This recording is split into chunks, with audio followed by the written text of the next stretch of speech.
Olá, bem-vindos ao podcast É da Nossa Conta. Ao meu lado, o presidente da Associação Comercial, Paulo Cavalcante. E hoje a gente vai discutir diversos assuntos super importantes, né, Paulo? Mais uma vez aqui nessa mesa redonda. É isso aí, com certeza absoluta. Ainda mais com essa figura que é importantíssima e que trata de uma coisa que eu acho que é fundamental para qualquer empresário, né? Que é a parte da nossa contabilidade, que trata da nossa questão de nossos tributos, que trata exatamente das questões que é fundamental. Como eu sempre digo, não existe, né, o cara se chamar de empresário ou empreendedor sem ele entender, né, dessa parte da contabilidade dele, do tributo dele, das informações, como ele sobreviver, ainda mais nesse ambiente que nós estamos tão hostil e tão difícil, que é essa insegurança que a gente vive hoje das informações nossas de tributos, né? Mas, por favor, apresente ele. Sim, sigam, dê o like, compartilhem. É importante para a gente precisa passar para mais pessoas a informação, principalmente nesse papo de hoje, que fala de coisas muito fundamentais para a sobrevivência das nossas empresas. E hoje a gente está aqui ao lado de Agenor Freitas, o presidente do Sindicato das Empresas de Contabilidade da Bahia, porque o outro nome também era muito grande, eu dei uma resumida. Bem-vindo, é um prazer tê-lo aqui. Muito obrigado, eu agradeço você, a Paulo. Paulo é uma figura fenomenal e Paulo tem algo que a gente deve levar para as nossas vidas, que é que nós temos que lembrar sempre da nossa consciência cidadã participativa. Então, o que nós estamos fazendo hoje aqui é um pouco disso, é mostrar para todos que nós sim podemos e devemos participar de todo o cenário que a sociedade irá construir. E hoje falamos um pouco sobre a reforma tributária e aos poucos iremos linkar isso às eleições municipais que estamos passando este ano.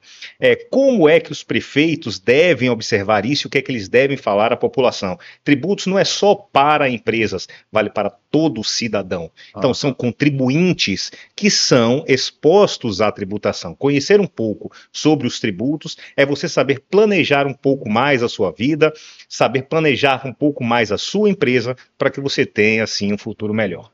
Maravilha. Ele já deu a apresentação. Ele já saiu aí, então veja bem.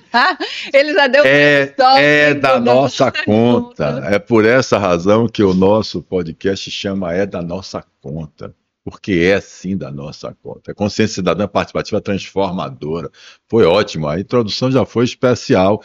E a gente está aí, a Agenor Neto não é também, não só o presidente aí, da Associação da Contabilidade do nosso Estado, mas faz parte do nosso conselho, das entidades, das classes produtivas do Estado da Bahia, que a Associação Comercial da Bahia também tem o prazer e a honra de estarmos aqui juntos. Eu acredito que é sim através da união, né, de toda a associativismo, de todas as entidades de classe produtiva do nosso Estado, que a gente vai conseguir juntos unirmos, mudarmos alguma coisa. A gente só vai ter voz, só vamos ser ouvidos quando a gente efetivamente conseguirmos a união, né, e a consciência de que juntos, né, ou seja, a consciência cívica, a consciência da cidadania, ou seja, a gente entendermos que a gente pode fazer mais, nós podemos transformar e fazer mais a partir dessa convivência, dessa nossa história, dessa discussão. Certo? Vamos lá. Paulo Amarca, de novo, seja muito bem-vindo. Obrigado. Muito obrigado, Paulo. Agenor, a reforma tributária já vem sendo discutida no Brasil há mais de 30 anos, não é isso, Paulo? Há mais de 30 anos vem sendo discutida. E ela recentemente foi aprovada e agora já sendo regulamentada. Qual a opinião do senhor a respeito dessa reforma tributária? Houve muitas críticas, houve também aplausos, vários legisladores concordando, dizendo que foi histórico, que é super interessante fazer parte dessa reforma tributária, que é a mesma coisa de estar participando da Constituinte. Eu ouvi um legislador falar isso. Qual a opinião do senhor a respeito da reforma tributária, principalmente no setor de serviços? Eu estava lendo, Paulo, a respeito do setor de serviços, aí o senhor vai me falar se eu estou certa, se eu não estou certa. Eu gosto sempre de questionar, que às vezes a gente acha que está sabendo de alguma coisa, mas quem sabe mais, obviamente, é o entrevistado, né, que sabe mais a respeito do assunto. O setor de serviço no Brasil, em cada município, há uma legislação diferente? É isso? Porque eu fiquei incrédula, eu não acredito que em cada município, no setor de serviço, há uma legislação diferente. É verdade isso? A verdade é que o Brasil hoje possui uma das legislações tributárias mais complexas do mundo. Poucos são os países que possuem uma legislação tributária tão complexa. De cidade para cidade, a lei ela é alterada. Olha. De estado para estado, nós temos mudança de legislação. Entes federativos, eles têm por hábito ultrapassar os limites da sua própria competência para poder tentar arrecadar um pouco mais. Então, é a prefeitura que entra na seara de outra prefeitura, é a prefeitura que entra na seara do Estado, é o Estado que entra na prefeitura, é a União que entra para poder abocanhar alguma coisa que é ligada à prefeitura. Então, ou seja, são tantas nuances que nós temos e isso faz com que realmente nós tenhamos uma das legislações tributárias mais complexas do mundo. Hoje, admito que é praticamente impossível termos uma pessoa capaz de ter a consciência de toda a legislação tributária que rege o nosso país, incluindo, óbvio, cidades e estados. Então, a complexidade ela é muito grande. E a reforma tributária, ela tem a sua importância em razão disso. Tentar simplificar isso que nós temos hoje, o nosso ordenamento tributário. Existem falhas, não tenho nem sombra de dúvidas, que podem e devem ser corrigidos. E está aí a importância da consciência cidadã participativa, de questionarmos aos nossos deputados, aos nossos políticos, a vereadores, aos prefeitos, sim, porque afinal de contas, na reforma tributária que está sendo introduzida agora, será criado o IVA dual, junto com ele o IBS, que irá substituir o ISS, o Imposto sobre Serviços, e estará ali dentro do IVA. Para que vocês possam ter uma ideia do o quão pesado ficará, que você me comentou sobre o setor de serviços. Hoje o setor de serviços, ele especificamente para um imposto de serviço, ele arrecada em média 5% sobre a receita do setor. Com o IVA dual, isso passará para 26,5%. Então é algo que o setor de serviços, sim, está com as mãos na cabeça e não sabe exatamente o que fazer, pois no momento que nós estamos passando, transferir para o consumidor o custo tributário é saber de que o consumidor não terá essa capacidade de arcar com isso. Então, se não for tomado toda a cautela necessária, não só teremos uma nova recessão econômica, como sim, também teremos uma nova e gigantesca insegurança jurídica, pois não sabemos exatamente o que fazer, o que não fazer, se as prefeituras poderão ou não poderão ter as suas leis próprias que venham regulamentar uma coisa ou outra. Hoje mais cedo até comentei com o Paulo, infelizmente nós temos algumas prefeituras aqui no estado da Bahia que estão fazendo o absurdo de lavrar autos de infração para contribuintes que declararam o imposto, mas simplesmente atrasaram o seu pagamento. Por não ter sido feito o pagamento dentro do prazo, a prefeitura lavra um auto de infração, ou seja, paga um imposto acrescido de multas e juros e mais um auto de infração por não ter pago dentro do prazo. Isso é um absurdo, isso é um abuso. Esse aqui exatamente foi. Desculpe eu interromper você, mas é porque efetivamente você sabe disso também, para a gente fazer uma coisa mais dinâmica. Sim. E aí, Fernanda, a gente vai tocar o barco, você se vira aí também para poder participar, porque veja bem, porque é um tema porque exatamente, é um tema científico, porque a gente estaria, eu estava mostrando ele aqui agora, nós estamos conversando um pouco antes de começar aqui, e a Associação Comercial da Bahia, né, que participa do Instituto Unidos do Brasil, a gente participa não só através da associação, como também através da Fundação Paulo Cavalcante, que também tem os interesses nossos como ativista da função social da empresa, associação, e com o Consempre, que você participa também.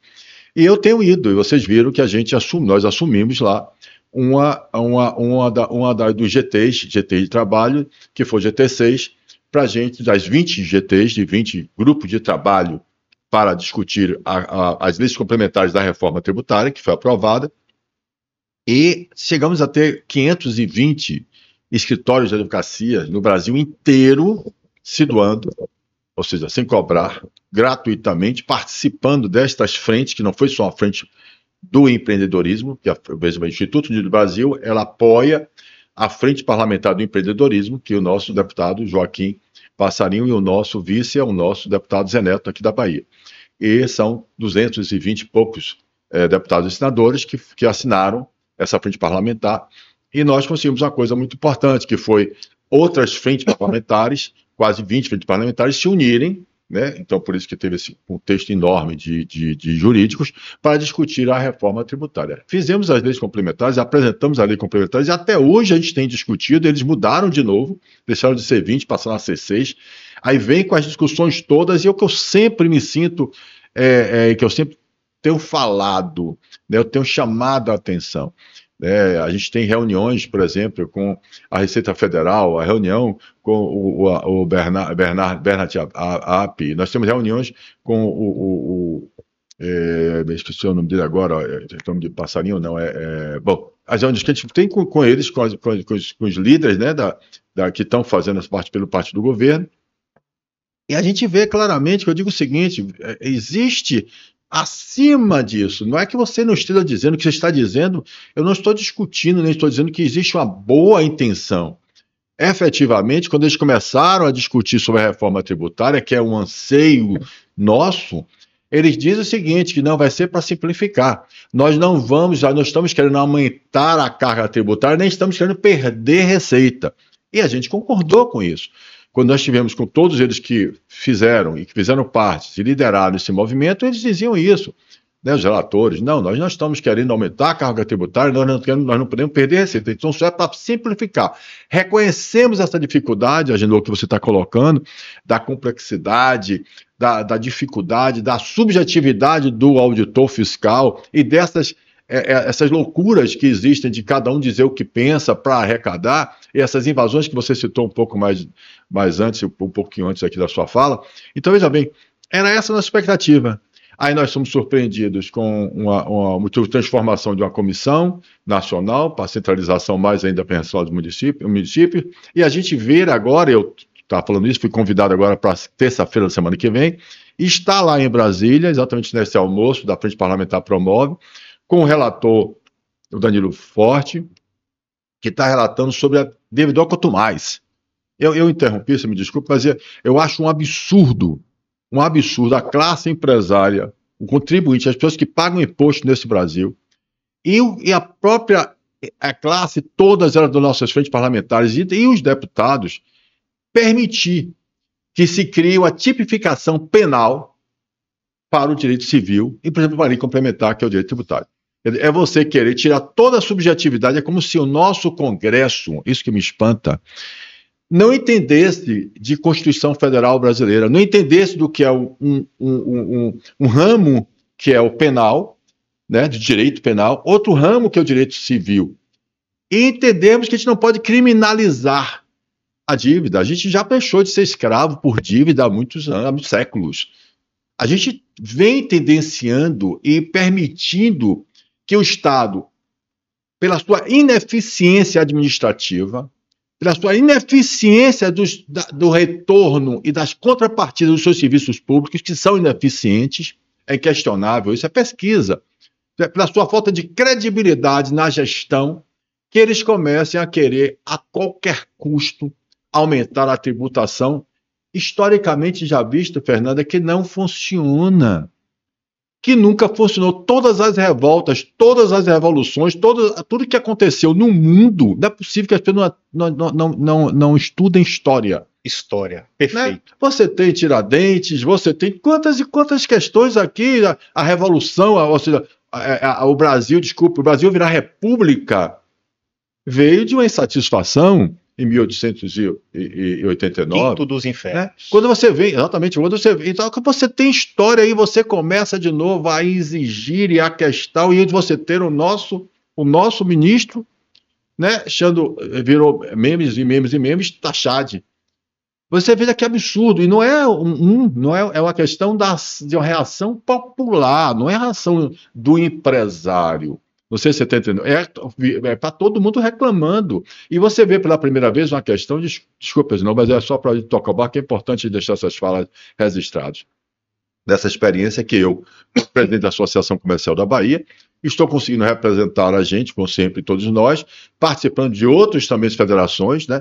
Sem esquecer da confederações, de todas as confederações, da CNI, da Confederação Nacional das Associações Comerciais, da de Serviço, de Transporte, todo mundo unido pensando a mesma coisa. A primeira vez que a gente vê a classe empresária começar a se unir e entender o seu papel, entender que existe uma pauta suprassegmental, suprapartidária, que diz respeito a nós, povo brasileiro, que é exatamente a carga tributária, que é esse absurdo em um país, como eu disse, com essa dicotomia de existir uma maioria de informalidade, onde uma minoria, que já é minoria, já paga uma carga tributária que é pior, né, que eu chamo de que é ambiente hostil, que é onde você tem, como você falou muito bem, uma disputa entre o governo o municipal, estadual e federal, vendo qual é o que consegue arrancar de você primeiro para abastecer a sua receita.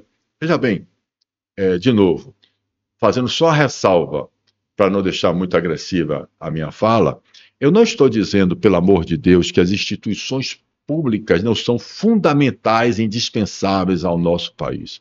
Eu não estou pregando, quando foi na minha rede social e eu tive um ataque desse, o Estado mínimo. Eu não estou dizendo isso. Eu estou falando que o Estado, ele existe sim, e ele foi criado e pensado para nos atendermos a todos nós, povo brasileiro. Mas ele precisa ser eficiente.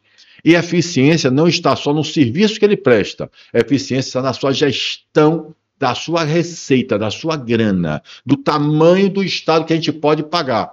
É como eu falo, um condomínio grande, nós temos um grande condomínio, onde quem tem fração ideal desse condomínio somos nós, povo brasileiro, que pagamos impostos, mas nós é que temos que dizer o tamanho do que nós podemos pagar. E não eles dizerem para não síndico do condomínio dizer, vocês vão pagar X porque eu preciso de X, porque eu quero gastar mais.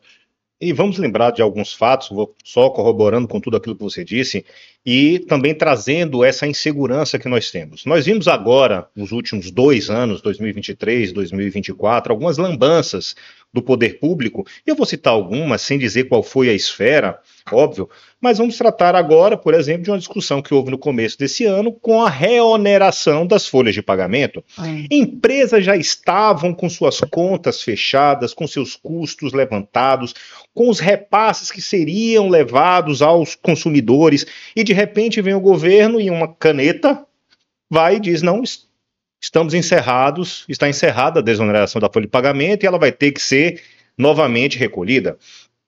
Olha, observe que eu não estou dizendo hora alguma se era devido ou indevido, se era justo ou era injusto. O fato é, o poder público não pode mudar a sua opinião ao bel prazer e transferir essa responsabilidade direto ao contribuinte, seja ele empresário, seja ele o cidadão normal. Ele é o contribuinte, sob pena do próprio contribuinte não ter a capacidade mais de arcar com esse custo. Nós temos a curva de Laffer aí para poder até justificar um pouco isso. E talvez aí entre a importância de algo que a Associação Comercial do Estado da Bahia defende muito, que é a criação e a aprovação do Código de Defesa do Contribuinte. Parabéns. Dar limites ao poder público. O poder público, nós sabemos, ele é, sim, como você mesmo disse, é o nosso síndico, ele está ali administrando o nosso condomínio, e ele precisa observar isso. Mas se nós não dermos limites a esse síndico, quem vai pagar somos nós. Condôminos, cidadãos deste condomínio chamado Brasil. Qual seria o limite? Limites seriam, ok, é necessário alguma mudança, vamos fazer um debate, ela vai ser aprovada? Ok. Qual o tempo necessário para que o cidadão, para que o empresário, para que o contribuinte possa se adaptar a esta nova regra? Não é simplesmente ter prazos, ter limites. Segurança jurídica, gente. A gente precisa de segurança jurídica, a gente precisa acreditar no que do que falam para a gente. A gente precisa acreditar. Veja bem, o que ele está falando, o que a gente está colocando, só para você entender o limite, é o seguinte: o Código de Defesa do Contribuinte é clareza, é transparência, é menos subjetividade. O que nós estamos falando, o que a gente está querendo aqui é a segurança para que a gente possa entender as nossas normas, as nossas leis. O que a gente não, o que ele está chamando de limites, no caso especificamente, dizendo o seguinte, desculpe, eu estou querendo contribuir, tá? Mas é para responder a minha querida jornalista, articulista política, Fernanda Dourado, né, de Irecê, que ela não vai deixar de Irecê. Ana Fernandes é apaixonada pela Alba, né? E adora ir para lá, e está também se apaixonando pela Associação Comercial da Bahia, como ela diz. Então, do mesmo jeito. Então, deixa eu colocar para o seu limite é o seguinte: quando ele coloca limites, ele quer colocar o seu empresário, ele está falando como profissional, como presidente da Associação de Contabilidade. Que os empresários e a contabilidade, e a gente precisa entender o que é que porque lá a gente vai. E tem legislação. Já tem na legislação. Para você fazer uma lei hoje, tem que ser aprovada, e tem aquela questão de que você é melhor que eu. Que é o prazo 90º ou o prazo do exercício seguinte, só que há a possibilidade, sim, de, através de determinadas manobras, você editar regras que devem ser cumpridas de imediato. Então vamos lá, olha, você entender os limites, só para você entender, para a gente deixar bem claro. A gente não está aqui apenas. A ideia nossa, veja bem, a ideia da Associação Comercial da Bahia, a ideia da Fundação Paulo Cavalcante, a ideia do Consempre, a ideia do associativismo, do ativismo da função social da empresa, do ativismo social. A ideia nossa é nos aproximarmos de forma, como a gente fala, contributiva e harmoniosa com instituições públicas. Nós precisamos dessa comissão mista entre os órgãos públicos e a sociedade civil organizada, participando das decisões que vão trazer desenvolvimento econômico e social para o nosso Estado e para o nosso país. Quando a gente fala limite, é dizer o seguinte: você não pode isoladamente, sem diálogo, sem conversar, sem entender, chega lá, muda. E o pior que ele está querendo colocar é o seguinte: você tem, imagine, quando ele colocou, você tem o Congresso Nacional discute exaustivamente sobre a desoneração da folha, que tinha uma previsão, são duas coisas distintas nessa lei, que nos 17 que é o seguinte, que era uma desoneração da folha, e a outra questão que ele falava, uma realmente eles tinham razão, né, que não tinha orçamento, mas a outra estava com orçamento previsto já. Decide isso, e aí depois, uma canetada, o cara faz, não, vai ter. Aí diz, agora nós estamos no dia 20 a 21, que foi realmente confirmado que existiria a desoneração da folha para a partir do próximo exercício 2025. Exatamente. Ou seja, essa insegurança faz com que o mercado, e quando eu chamo mercado, eu chamo empresas, pessoas físicas e jurídicas, não tenham a capacidade de ter um planejamento tributário de longo prazo. Hoje, no Brasil, é impossível você ter um planejamento tributário de longo prazo, porque nós não sabemos o que vai acontecer amanhã. Eu disse e tratei agora de algo que atinge basicamente um setor empresarial, mas eu posso dar um exemplo para as pessoas físicas. Vamos lá. Bem recente, foi aprovado no primeiro turno a questão da tributação sobre as previdências privadas, no caso das doações. Então, ou seja, o que é que vai mexer com isso para o cidadão? Quem é que vai ser afetado com essa oneração da previdência privada? É o rico? É a classe média? É o pobre? Quem é que vai ter tudo isso? Está sendo taxado algo sem que fosse discutido primeiro com a sociedade se há realmente essa necessidade. O que é que isso vai gerar? Qual o reflexo disso para a sociedade? A previdência privada, ela é uma segurança para todos nós. Se imaginarmos que amanhã seremos taxados por ela, eu posso dizer, é o fim da previdência privada. Porque a previdência privada, para quem milita na área financeira, vai dizer, a previdência privada é uma poupança melhorada, não é um investimento financeiro. Então, todo o que existe hoje da previdência privada... Para dar conforto no futuro. Lhe dá conforto além do financeiro. Se você mexe com isso e altera isso, você mexe. Então, isso daí precisa ser discutido e não simplesmente imposto. Imposto que eu falo, né, uma taxa, é imposto pelo governo sem uma prévia discussão. É necessário chamar a sociedade para essa discussão. Tratei de dois assuntos que são ligados à área federal, mas posso tratar também de assuntos ligados à esfera estadual. Quando você fala da área federal, da área estadual, que você falou que pode tratar... Ele vai tratar o estadual. Me chamou a atenção quando o Paulo disse que a área federal, a área estadual, a área municipal, todo mundo buscando imposto. Qual desses três, tem a fúria arrecadatória maior? Qual da sua opinião? É extremamente difícil. essa pergunta Os três. Essa pergunta é a mesma de você colocar no mesmo ringue, no auge das suas carreiras, Muhammad Ali, Mike Tyson e Holyfield. Os três juntos para poder brigar quem é o melhor no auge de suas carreiras. É impossível, a gente. Você está dizendo que os campeões para arrecadar. Então, agora veja a situação sua, que eu falo sua cidadã, por isso que eu insisto na educação cívica. Eu insisto na democracia participativa.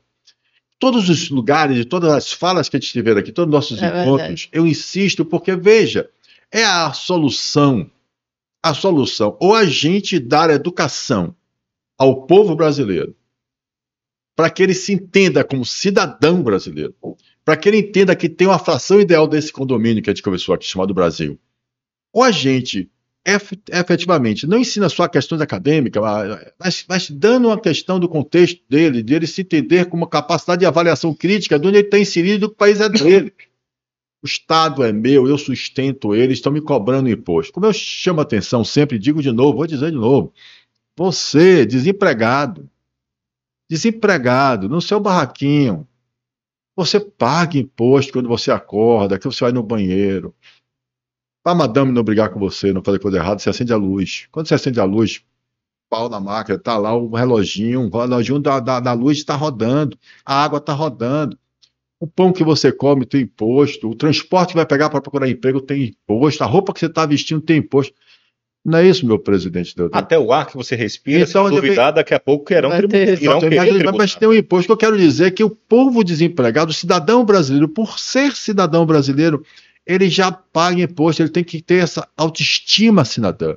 Ele precisa bater no peito e se entender como exatamente pagador, como contribuinte desse sistema de instituições públicas que está ali para lhe servir como segurança pública, educação pública, saúde pública. Ele precisa, porque se ele não se entender assim, ele pensa que o público não pertence a ele, ele pensa que não tem direito ao público, então ele não exige, ele não cobra. Ele tem, você vai em qualquer loja, desculpe eu repetir isso, mas você vai em qualquer loja, você tem lá, Código de Defesa do Consumidor. Você não tem o Código de Defesa do Consumidor do Serviço Público, é o consumidor, não é? Ele paga. Como você acabou de falar da Previdência. Se ele paga o plano de saúde, e o plano de saúde não atende ele judicializa. Mas o Estado não atende ele não faz nada. E ali é porque falta consciência em todos os níveis. Falta consciência nele, que é o consumidor, no médico que está lá atendendo, no policial que está protegendo. Eles não olham para e dizem assim, pô, peraí, existe um artigo 37 da Constituição Federal Brasileira que diz que a eficiência é obrigação, e do município, do Estado, do governo federal, do Estado. Então, raciocine comigo, o que eu quero chamar a atenção com isso é mostrar o seguinte, enquanto a gente, sociedade civil organizada, não exercer a democracia participativa, não exercer o plebiscito, não exercer para reunião de condomínio, não começar a paz e mestre, não entender que a lei popular pode ser feita, não entender que a gente pode fazer um referendo, não entender que a gente tem que participar do orçamento, não entender que a gente estava falando instante mais cedo, exatamente também quando conversamos aqui com a Isabela sobre o ordenamento urbano, a organização da nossa cidade, como ela crescesse. Quando a gente não participar disso tudo, a gente vai ficar alienado e vamos deixar, como está existindo, esse poder, que hoje nós estamos vivendo uma crise incomparável nesses 35 anos de Constituição Federal Brasileira. Né? Os três poderes que deveriam ser harmônicos e independentes estão mostrando que não são independentes, que estão invadindo a área do outro, não é só o município, como você falou, que cria e quer entrar na área do outro, não. É também os três poderes, e é sério o assunto, porque são três poderes importantíssimos da República, do Estado Democrático de Direito, e que quem está sofrendo com isso é a sociedade civil, toda ela, é o povo brasileiro, exatamente por não ter voz, por não, como você falou, não dizer o que é que eu quero, como é que eu quero. E aí você cria uma complicação maior ainda, e a subjetividade, é essa que eu estou falando do direito do devedor quanto mais. Permitir agora, que é assunto para ser discutido a semana que vem no Instituto Unido do Brasil, que estarei lá presente e já inscrito para fazer a minha pergunta para o deputado Danilo Forte, que é o relator dessa lei, PL 15, que fala devedor quanto mais. Permitir que se tipifique no direito tributário, ou seja, no Código Civil, uma questão de direito penal, né? É um absurdo, é a criminalização do quem gera riqueza nesse país. É a criminalização da pessoa jurídica e pessoa física. Imagina, o que é que você vai dizer que você deu quanto mais? Você deu quanto mais. Então, tem o direito penal, eu vou responder um processo, eu vou passar a ser o pior. Se você pagar a dívida, você continua respondendo o processo, você tipificar criminalidade, ou seja, uma coisa que você não faz com o direito trabalhista, que você não faz com outros direitos. Quer dizer, você, empresário, né, se atrasar a folha do empregado, você responde, você paga e tudo mais. Você tem um direito do trabalho, porque existe uma relação de hipossuficiência entre o trabalhador e o empregador. Onde é que vai estar essa relação de hipossuficiência do empresário brasileiro formalmente estabelecido com o Estado? Existe uma relação, que você tá descrevendo essa relação, mas quando você cria uma cultura que o empresário ele é o bandido, ele é criminalizado, demonizado, que existe a polarização nós contra ele, empregado que está explorando o empregador, e a gente cria essas imagens falaciosas, mentirosas na nossa cultura brasileira, a gente se afasta, polariza, afasta as pessoas, fica fácil de você não enxergar o óbvio. Então, a criminalização, criar a figura do devedor quanto mais, é você perder toda a fundamentação da Constituição Cidadã, do direito penal, que diz exatamente que você tem que ter a subjetividade, que você tem o direito ao contraditório, para a defesa, e aí dúvida pro réu e tal, e você leva para o direito civil, apenas, como a gente colocou aqui, e aí vem a questão que você falou do limite.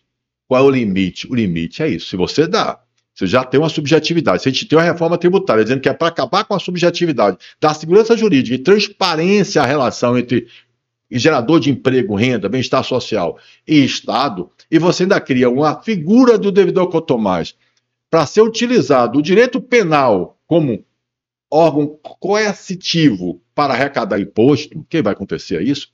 Você declara, está lá escrito, você tira a subjetividade. Eu sei que talvez seja difícil entender isso. A subjetividade é o seguinte: objetivo, você, né, não pagou o seu imposto. Né? Você tem uma dívida, você tem uma execução, você vai ter cobrança. Quando vai para o direito penal, você diz o seguinte: você tem culpa, tem dolo. Não é o que eu falo, você cometeu alguma coisa, existe, você vai responder um processo, você tem que ter um inquérito policial, né, indiciado, depois ser denunciado, depois processado, aí começa o seu direito de ampla defesa, depois tipificação da sua conduta.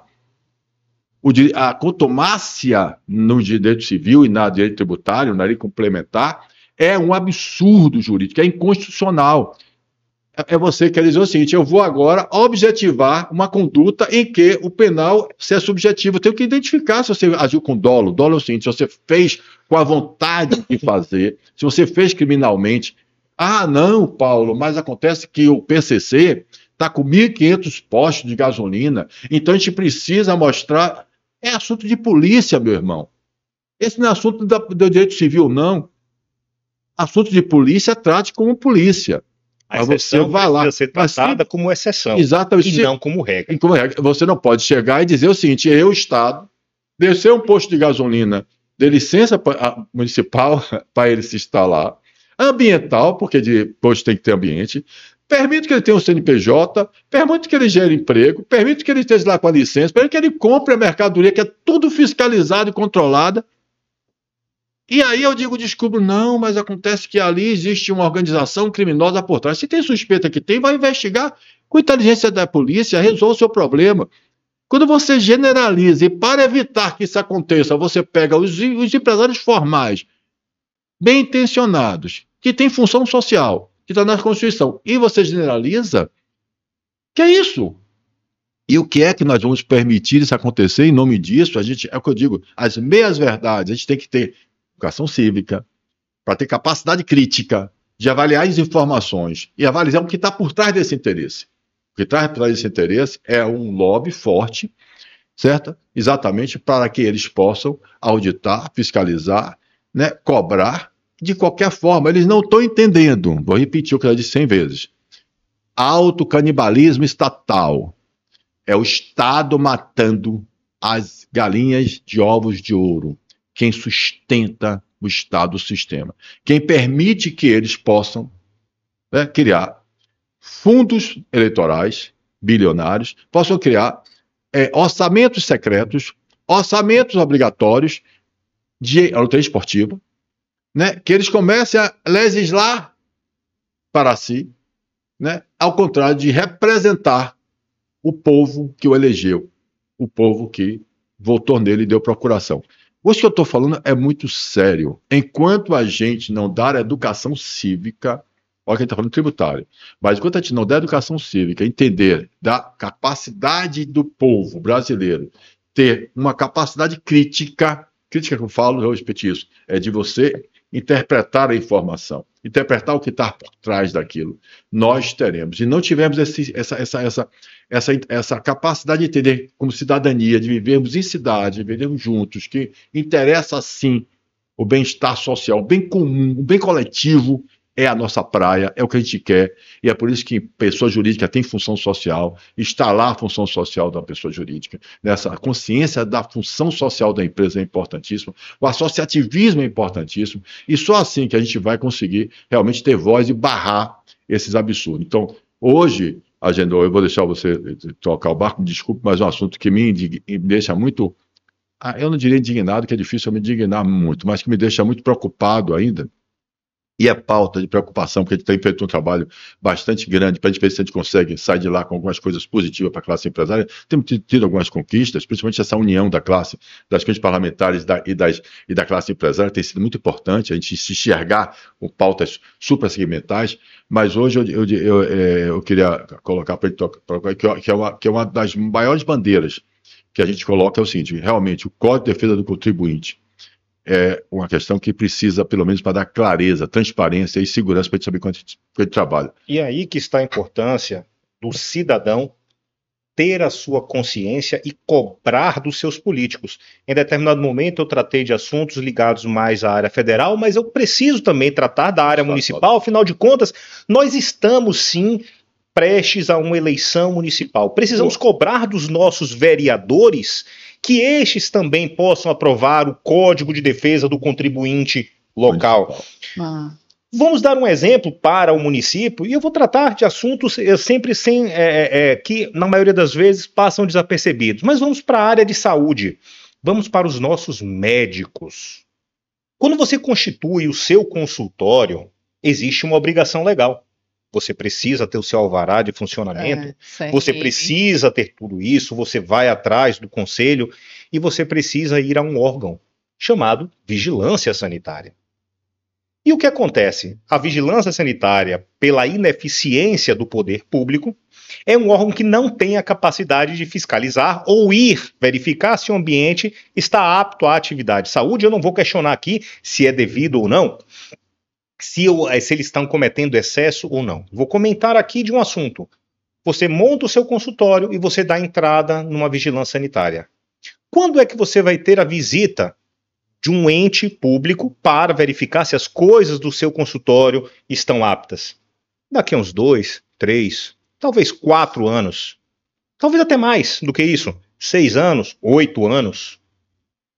E após essa visita de um agente da vigilância sanitária, que vai dizer o que precisa ser modificado após 6, 7 anos, o que tem que ser feito, nós temos a subjetividade, e já me aconteceu uma situação como essa com uma pessoa muito próxima, quando um agente da vigilância sanitária chegou para um médico e disse: esse balcão que você tem aqui está em desacordo com as normas da vigilância sanitária, você retire e coloque em aço inoxidável.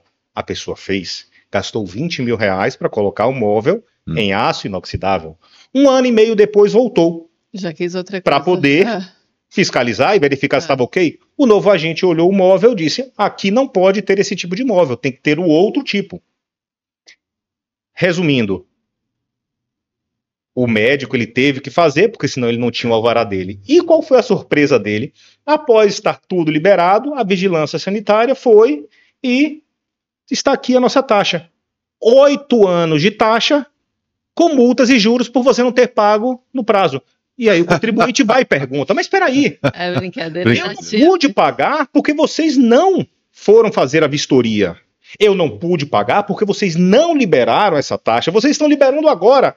Mas é assim, o senhor tem que esperar e na hora que a gente libera, a gente bota para você pagar os últimos anos todos com multa e juros. Ora, aí está a importância de um código de defesa do contribuinte. Boa. Se nós não temos um código de defesa do contribuinte para dar um limite Boa. ao município, muito bem explicado o limite agora. Perfeito. Agora então, nós vamos ter aí sempre os excessos do poder público, em dizer, não, eu não tenho culpa se eu não tenho a capacidade de ter 6 mil agentes para poder ir às 6 mil entidades, empresas, consultórios médicos. No dia que eu for, eu vou fiscalizar, eu vou dizer o que precisa ser feito e vou lhe multar. E você que judicialize. E aí fica carregando outro poder, que é nosso, outro poder público, que é o judiciário, cheio de ações de todos os tipos, porque efetivamente essa transparência, Fernanda, essa que é a questão, essa transparência não está devidamente, ou seja, bastante tem que ser clara, transparência, segura, para que você possa, não, peraí, aqui não está dizendo isso não, eu posso, e outros órgãos, por isso que a gente até coloca. Não, eu coloquei aqui para eu poder tratar de uma eleição municipal. Nós temos vereadores aqui. Então, a classe médica, a classe da saúde, pode sim cobrar dos nossos vereadores que emanam leis que sejam mais precisas com relação à vigilância sanitária. Não estou dizendo que ela tenha que abrir mão, que ela tenha que fazer vistas grossas para um assunto ou outro. Não, é simplesmente, ok, é para ser cobrado? Que seja cobrado da forma correta, não após a sua análise com multa e juros, porque eu não pude pagar, porque você não fez. Pela ineficiência foi sua. Pela ineficiência que foi do órgão. Agora, minha dúvida é a seguinte, a Genô e Paulo também, os dois acho que podem me responder. O que está faltando para a criação do Código de Contribuinte? Porque Paulo sempre diz que outros estados têm. Tem, eu tenho falado assim, está faltando, a gente já falou aqui, a terceira ou quarta ou quinta vez que a gente fala aqui desse código, ou sexta, e é de propósito, viu? É de propósito para que a gente possa liberar ele. Eduardo Salles esteve, nós estivemos no Consempre, junto com o nosso presidente da Assembleia Legislativa, Adolfo Menezes, que tirou esse código de contribuinte e trouxe para tocar o barco, e a gente está querendo saber o que é que está pegando para ele ir para ser votado. Então, é de propósito. Então a gente vai ficar cobrando isso aqui, vamos marcar outra visita. Eu vou particularmente para ligar, perguntar o que é que não entendo qual é a dificuldade da gente discutir isso. Qual a dificuldade? Minha intenção já deixei claro, todo mundo sabe, é a comissão mista que vai permitir que a gente se aproxime mais de forma harmoniosa, contributiva, essa é a intenção, para pensarmos juntos no desenvolvimento econômico e social do nosso Estado. Acho que interessa ao Estado, interessa a todo mundo. Estamos falando de arrecadação, sim. É aquilo que você falou da curva. A curva de Laffer.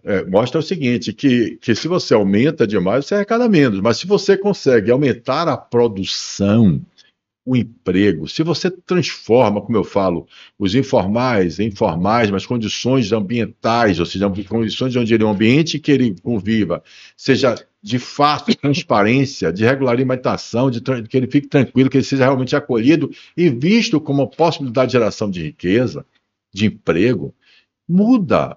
Gente, eu estou falando o seguinte, vou dar um exemplo para vocês, que eu sempre faço isso, sempre faço comparações. E existe uma comparação, por exemplo, agora com a Noruega. O salário mínimo da Noruega equivale a 11 mil e poucos reais do nosso salário brasileiro. Óbvio que a gente não tem condições de pagar 11 mil e poucos reais de salário mínimo. Ainda. Né?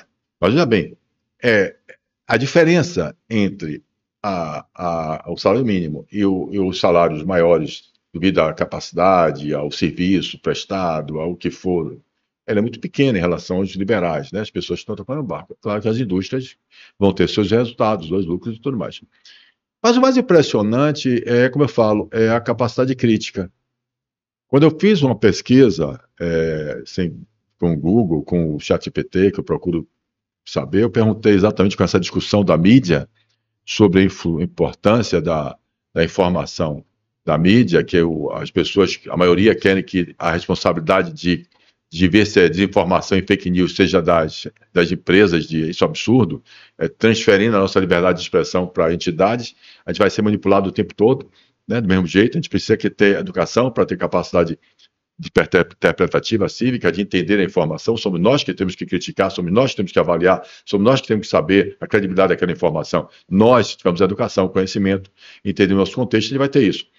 Essa é a questão. E isso vai também para o Estado, isso vai para a nossa relação com tudo que nós estamos falando aqui, com o associativismo, com a autodefinição de ser do próprio empresário, o empresário de pequeno a grande.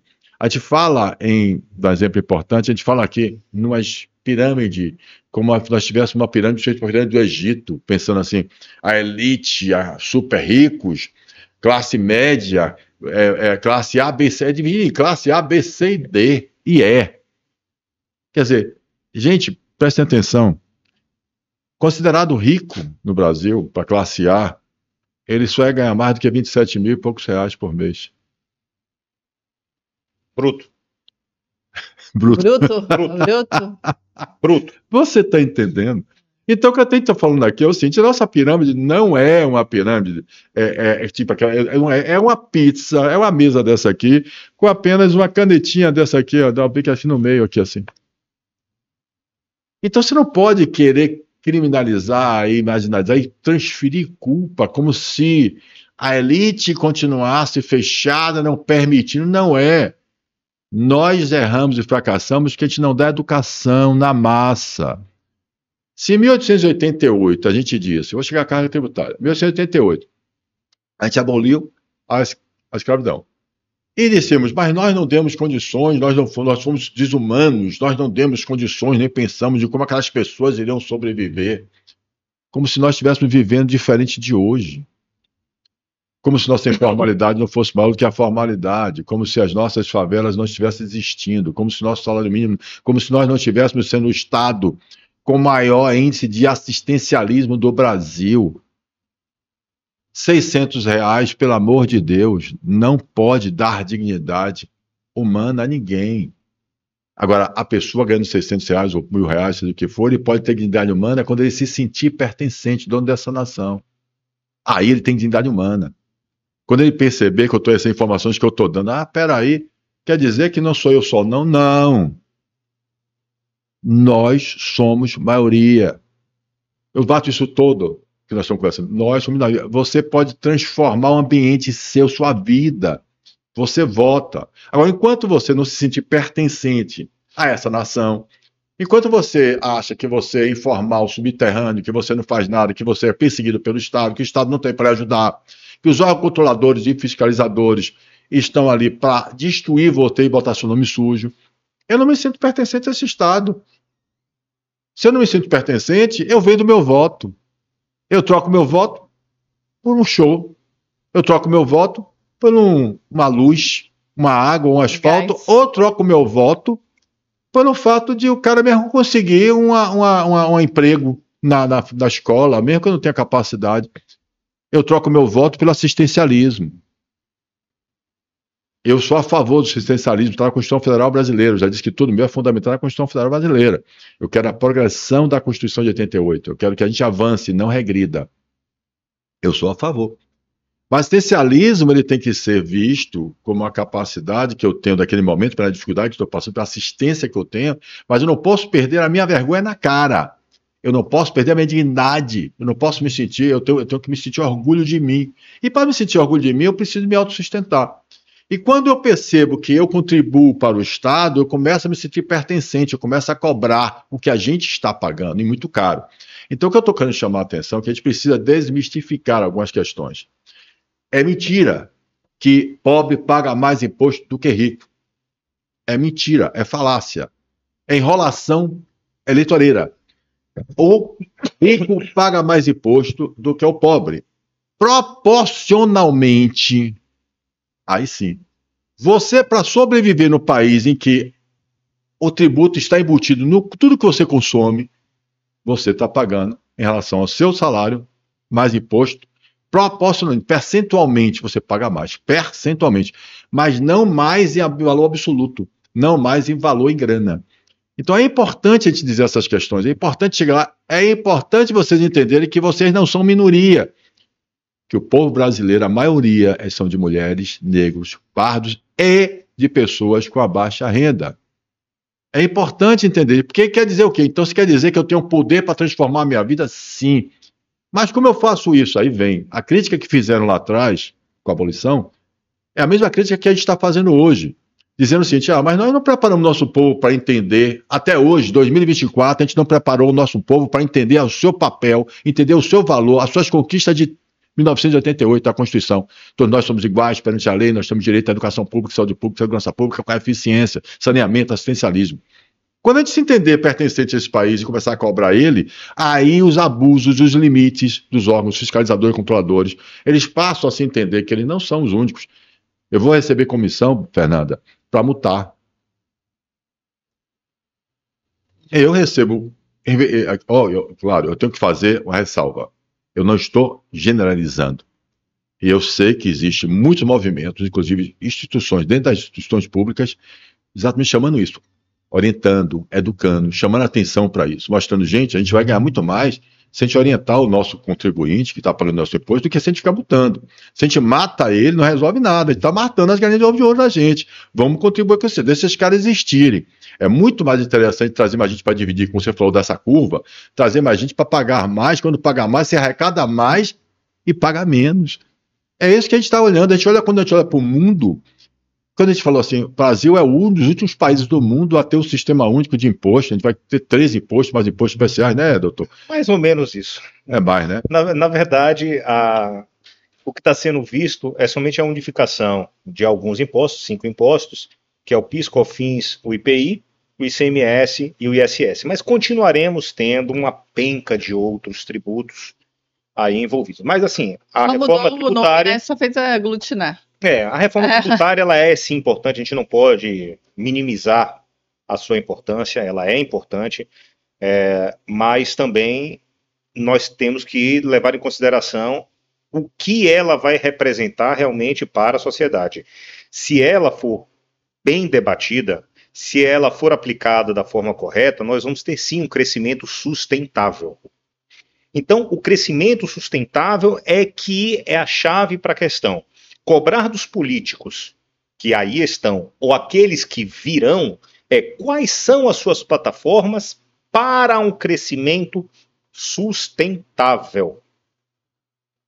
O Código de Defesa do Contribuinte é o início, pode ser uma das medidas que possam minimizar alguns desses efeitos? Claro que pode. Eu dei como exemplo a questão da vigilância sanitária, mas eu posso tratar de outras, como obrigações acessórias impostas pelo Estado, que diz ao contribuinte, você precisa fazer isso a partir de hoje, mas pouco importa se ele vai ter que comprar um computador de 10 mil reais, vai ter que ter um programador de software de 5 mil, e ao mesmo tempo, sequer o próprio Estado, quando eu chamo Estado, não é o Estado em si, mas é a União, é Prefeitura, Estado e União, o Estado, não dá para o contribuinte meios para o qual ele cumpra a determinada regra. Hoje nós sabemos que o próprio Estado ele está extinguindo a nota fiscal de papel. Então hoje tudo é eletrônico. Mas como é que você confere se a nota fiscal foi realmente emitida? Através da internet. Mas como é que você faz isso? Não. Você vai ter que baixar, você vai ter um código-fonte, você vai ter que entregar para um robô, você vai ter que fazer isso para você poder pegar a nota para poder fazer. Quando você tem uma nota, é fácil.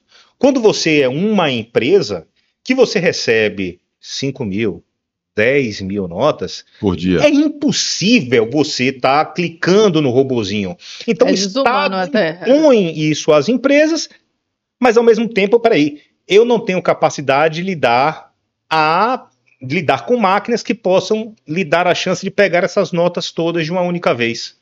Então eu vou fazer o seguinte, eu vou lhe dar limites, eu vou bloquear você. Quantas vezes no meu escritório eu já tive lá o meu acesso ao portal de um órgão fazendário dizendo o seu acesso foi bloqueado por observarmos que é um acesso robotizado, mas não fui eu. O robô fui eu, pessoa física, com meu mouse, que simplesmente estava acessando, buscando as páginas, buscando as informações que eram necessárias para que eu pudesse levar ao próprio órgão as informações que ele queria. Então, essa é a importância de um código de defesa de um contribuinte diante de uma reforma tributária, quais são os limites que o poder público terá para esta nova forma tributária que está sendo imposta? Olha, meu questionamento é o seguinte, né? O Paulo bate muito em relação a ter esse código de contribuinte várias vezes aqui, né? Da importância.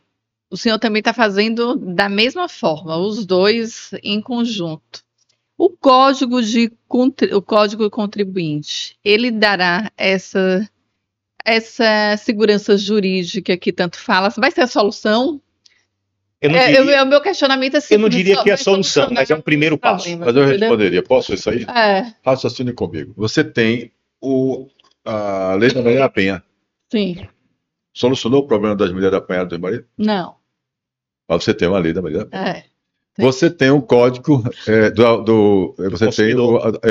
tem um código do consumidor. É. Você deixou de ter problema de judicialização por causa do código do consumidor? Não, vai. Você tem. Entenda qual é a questão? Eu gosto de Paulo por isso que ele Mas é um primeiro passo. É verdade. Nós criamos, né?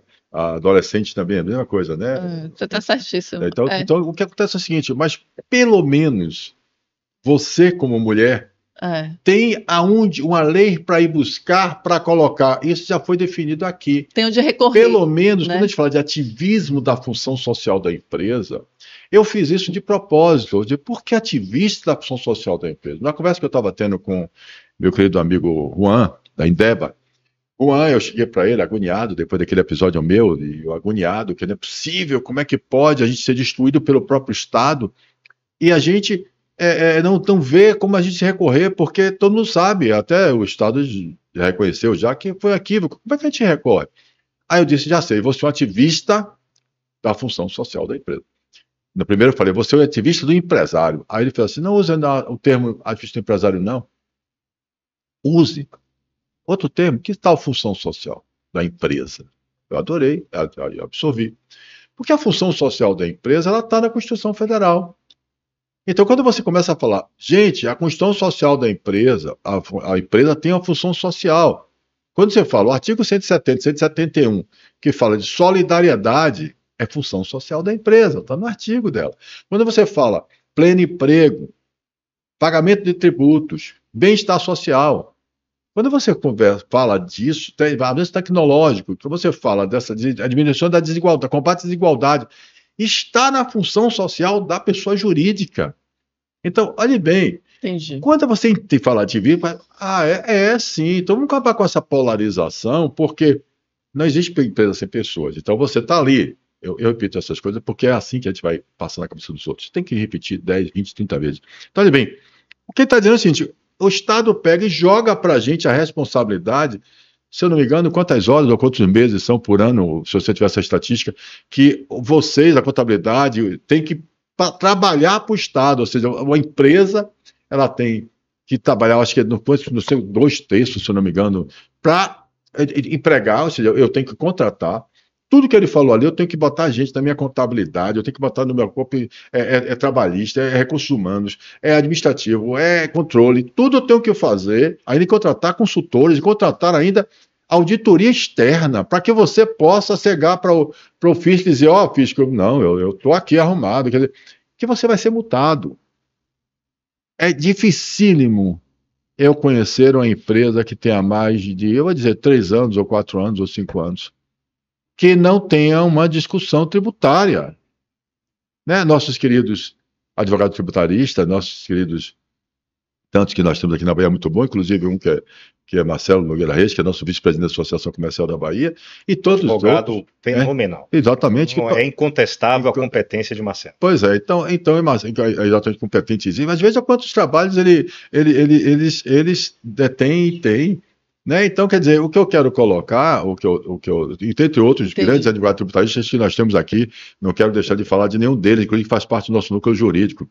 A vocês todos, só que a gente falou aqui, porque ele é vice-presidente, a gente colocou claramente, porque ele também estava discutindo sobre essa questão e fez parte, como Josi, da tributarista também faz parte, como o nosso querido Ângelo Pitombo, como vamos lá, Paulo Lucas também. Eu estou querendo, para não esquecer o nome dos caras que foram comigo para Brasília, se alinharam lá, trabalhando pra caramba, então eu não quero ser injusto. Mas o que eu quero colocar, o que eu quero colocar é o seguinte, em termos da questão tributária do nosso trabalho, vai ser mutado, a gente vai ter a questão que vamos sempre estar devendo alguma coisa. Então, é desproporcional. O Estado cria, que ele está dizendo isso, regras que você tem que cumprir, e a obrigação de cumprir a sua, uma obrigação acessória de multa, uma discussão que ele acha que foi ou que não encontrou, a responsabilidade é sua, um erro deles, como ele falou, é nosso. Então, meu amigo, Agenor, você colocou vários calos que apertam a você, seu sapato. Paulo, e recente nós tivemos um que foi, assim, para mim foi o ápice de tudo isso. No Conselho de Contribuintes, nós tínhamos, quando o voto, quando estava empatado, prevalecia o voto do contribuinte. E agora nós mudamos. Quando está em empate, prevalece hoje o voto do poder público. Então, ou seja, o Código de Defesa do Contribuinte não vale somente para poder dar um limite, mas essa informação foi o quê? Quando tinha dúvida, prevalecia o do contribuinte. Você tem um número de pessoas, dos conselheiros. Então você tinha a quantidade de cadeiras que era dos contribuintes. Tá. E houve um movimento agora para que tivesse uma alteração. Então agora o número prevalece o do Estado. Do Estado que eu chamo não é do Estado da Bahia, não é do município de Salvador, não é da Federação. Hoje a maioria dos seus conselhos de contribuinte tem por maioria dos conselheiros membros do ente público, não da sociedade civil organizada que está ali. E eu falo que a sociedade civil organizada, e quem é conselheiro de um conselho fazendário, sabe a responsabilidade que ele tem, e ele não vai, em momento algum, emitir voto contra o Estado por simplesmente achar, não. Ele vai emitir pela consciência dele, por estar embasado em leis, por estar embasado em normas, e ali ele o faz não para poder prevalecer um ou outro, ele faz para poder ser justo. Então, conselheiro da associação, de associações civis organizadas, eles estão ali para isso. Para ser a nossa voz em discussões. Se eu tenho uma discussão, se o imposto A ou B subiu demais, houve um exagero, um excesso do poder público, uma pessoa que é indicada pela entidade, ela vai ter o poder de ali a tributarista discorrer muito melhor. Está lá representando a gente. Se eu tenho numa discussão apenas pessoas que falam, não, é isso mesmo, tem que aumentar e pronto, então eu vou dizer, então para que nós temos conselho de contribuintes? Para que nós temos câmaras de recursos fazendários? Para quê? Para o Estado chegar e dizer, não, é isso mesmo e acabou? Então melhor encerra logo isso e vamos partir para o judiciário. A gente não vai encerrar, e eu dizer mais a você, eu senti uma das lutas minhas, você sabe disso, o que eu quero, que a sociedade, ou seja, eu tenho também algumas, vocês sabem disso, que eu faço também algumas alertas à nossa sociedade civil organizada. Eu falo também que, em primeiro lugar, né, os presidentes de entidades, como você, como eu, e como tendo com sempre, como temos nas todas as entidades, a gente precisa, efetivamente, ter consciência também da nossa função como presidente. O que é que nós estamos fazendo ali, né? A sociedade civil organizada, ela parou de ocupar espaços, ela passou de dar importância devida a essas comissões, a esses conselhos.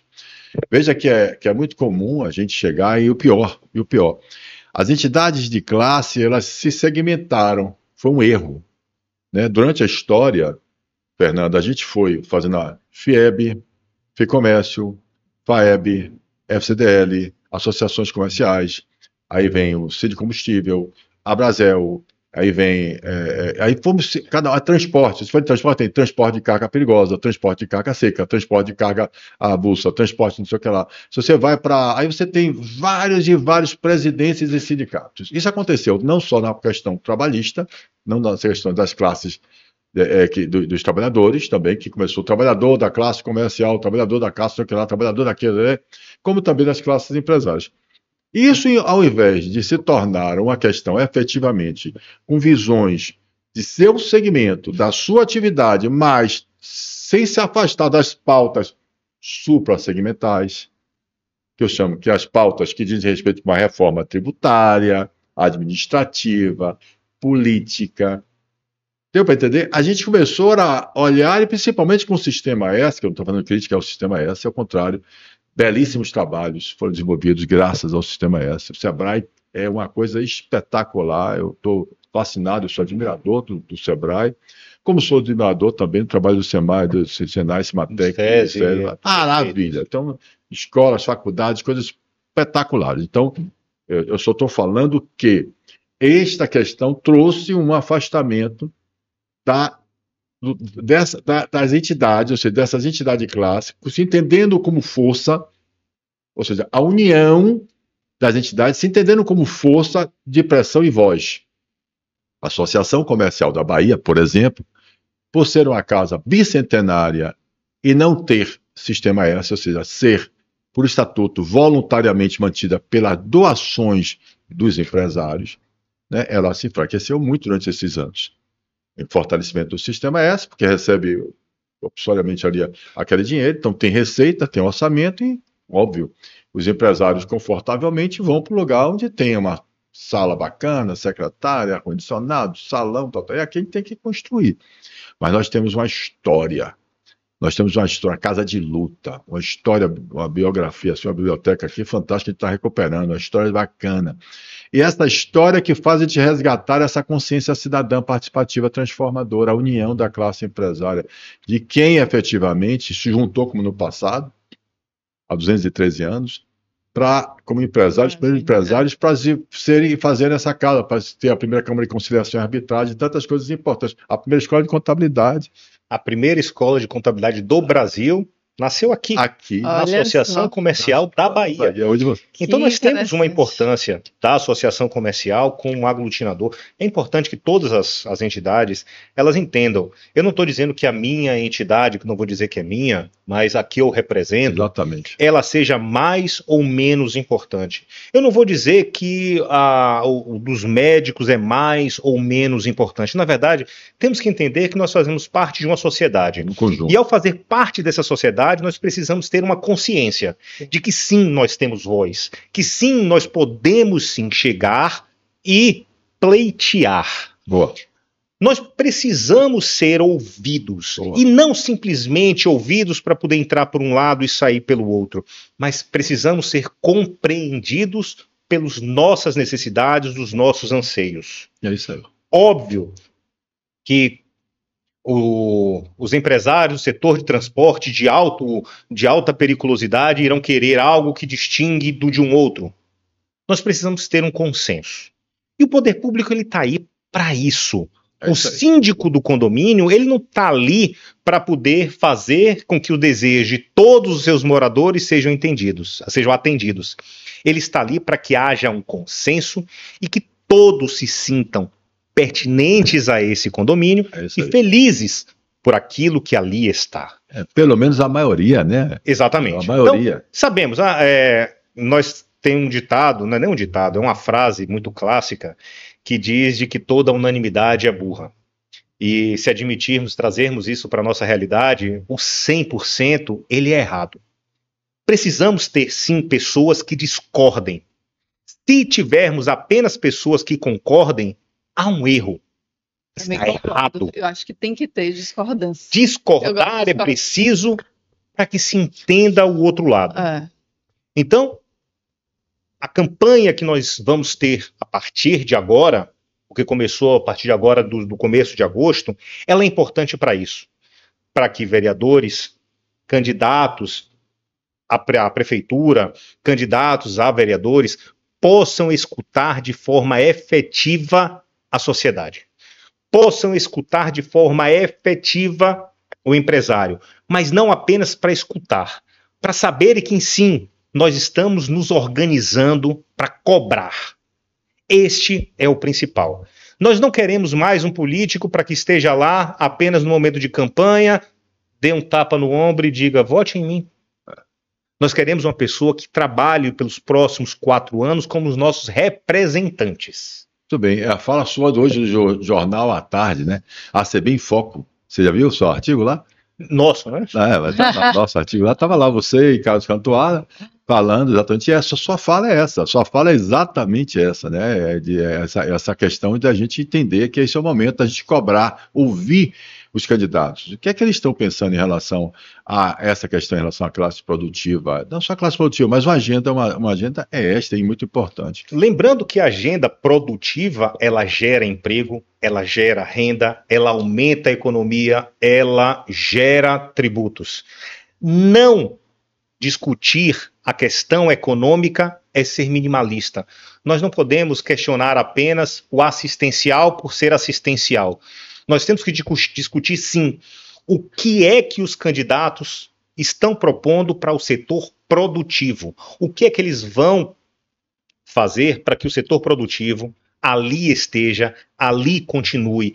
É no IVA, o novo IVA? De que forma o IVA vai influenciar no setor de serviços? Como eu disse no começo, para o setor de serviço em específico, nós estamos subindo de 5 para 26,5.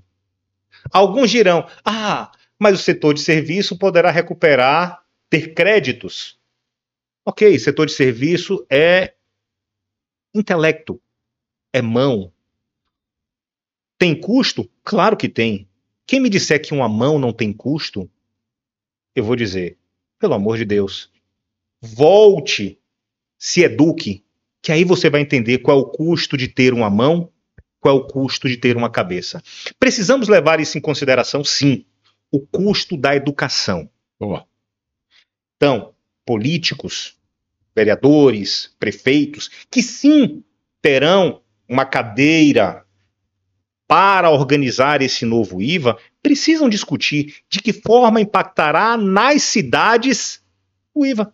Era interessante que você está falando aí você falou a respeito do setor de serviços, que eu mencionei que cada município tem uma lei do setor de serviços, que eu fiquei, até hoje, quando eu leio isso, eu fico sem acreditar que eu estou absurdo. Não, Paulo, mais de 5.000 municípios no Brasil todo, 5.500 alguma coisa, eu não me recordo ao certo, 417 municípios baianos, e cada município com sua lei de setor de serviços, ou seja, o advogado também tem que estudar muito, né? Para um, para outro. O cidadão, também. O cidadão tem que estudar muito. E deixa eu te falar. E aí, quando eu questiono isso a respeito do setor de serviços, que o senhor disse a respeito da discussão que é preciso ter. Nós estamos em ano eleitoral, vamos eleger prefeitos, vamos eleger vereadores, agora já está bem próximo, agora em outubro, mas eu não vejo essa discussão. Não vejo essa discussão ao fato, ao pé da letra, entendeu, Paulo? Você concorda comigo ou você acha que eu tô... Você foi perfeito, porque nós estamos vivendo talvez um período onde se elege quem é o melhor ator, não quem é mais competente. A sociedade precisa mudar um pouco. Você tem um bocado de corte legal aí. Se elege quem é o melhor ator e não quem é o melhor competente.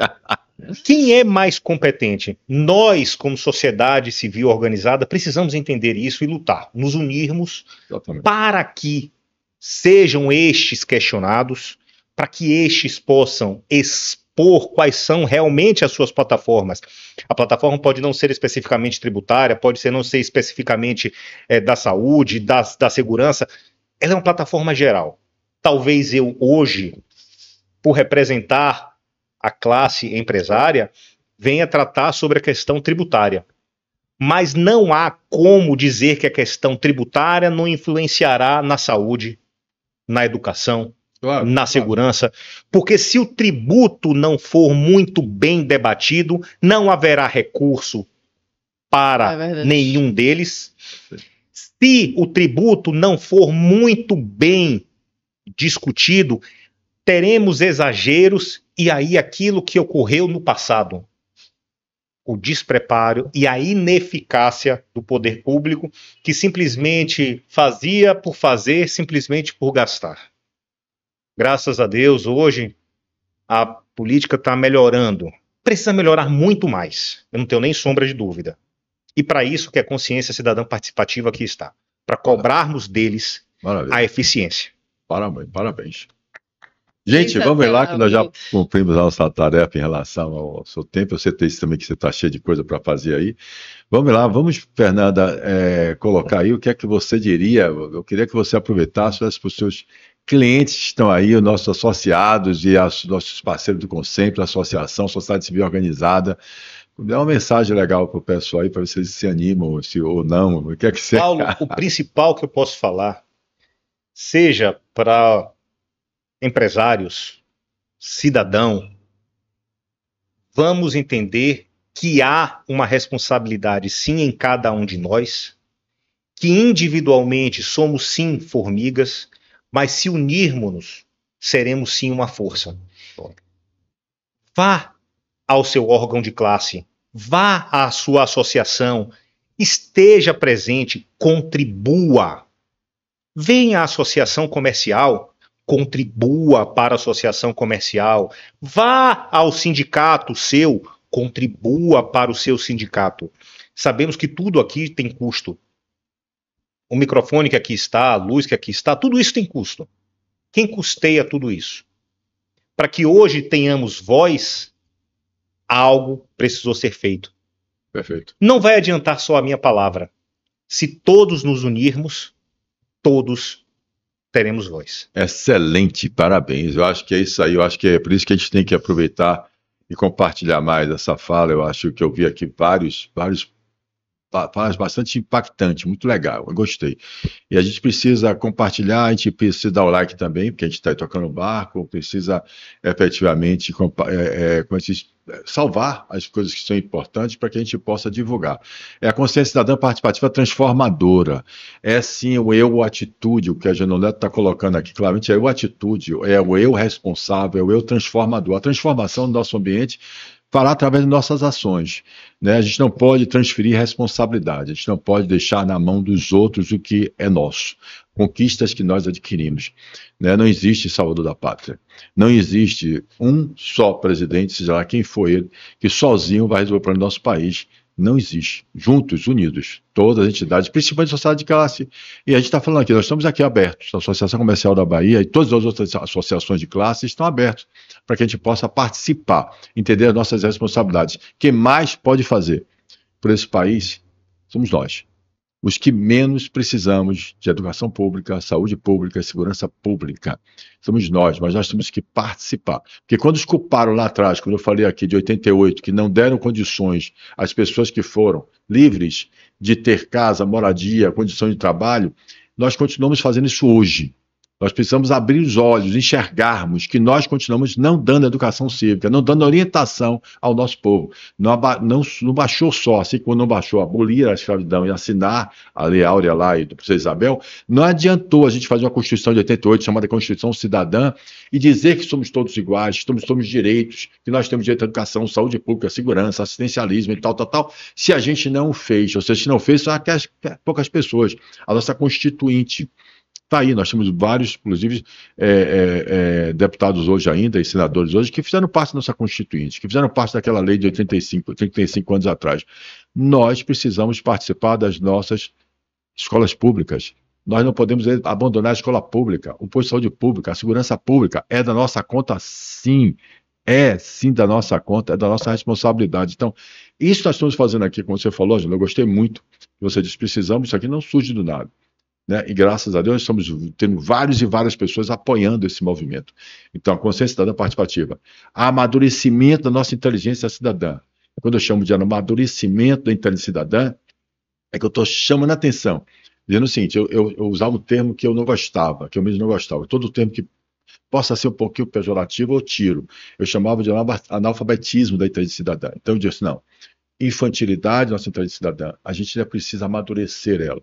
A gente precisa amadurecer a capacidade de pensarmos criticamente, avaliarmos exatamente nosso papel.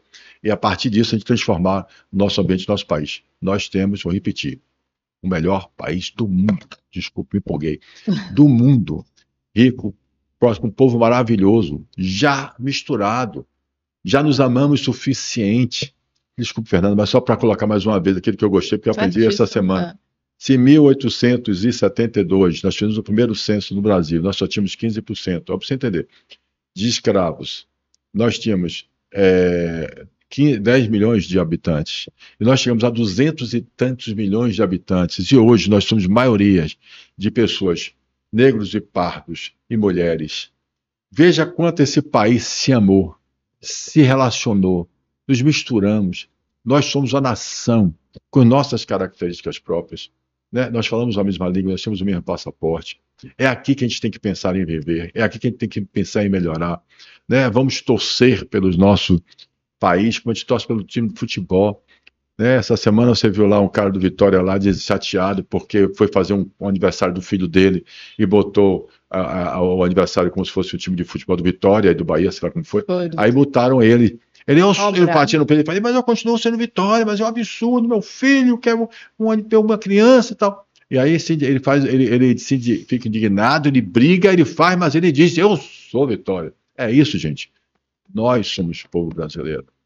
Esse país nos pertence, esse condomínio é nosso, a situação é ideal. Então vamos se indignar, vamos falar, vamos, né, fazer o contraditório, vamos dizer o que a gente pensa, mas batendo no peito e dizendo, esse país nos pertence, nós somos um povo brasileiro, temos o melhor local do mundo, o melhor clima do mundo, o melhor lugar do mundo para ficarmos ricos. E vamos também dizer não, riqueza, prosperidade, como a Agenor falou, não existe contribuição sem riqueza, sem produção, sem lucro, sem as pessoas poderem aumentar essa capacidade de salário mínimo. Vamos botar para 11 mil, como botou lá na Noruega. Tamo junto. Pau na máquina. Diga. E só lembrando, é da nossa conta, viu? É da nossa conta. Falou, beleza. Então, a gente encerra aqui. Certo. Muito obrigada, Agenor, pela sua presença aqui. Contribuiu muito e a gente discutiu o código de contribuinte também, né, Paulo? A reforma tributária, eu acho que foi um enorme prazer você estar aqui com a gente, falando dessas lutas diárias, falando dessas leis que às vezes me choca lembrar que tem cada lei, cada município do setor de serviço, né, Paulo? Porque você fica pensando assim como... E falar como amenizar a situação para as pessoas terem mais direito, ter essa consciência cidadã que Paulo tanto fala. Então a gente agradece sua presença aqui e esperamos mais vezes tê-lo aqui com a gente, né, Paulo? Valeu. Eu que agradeço. Gente, muito obrigado. E pau na máquina. E pau na máquina. Tchau.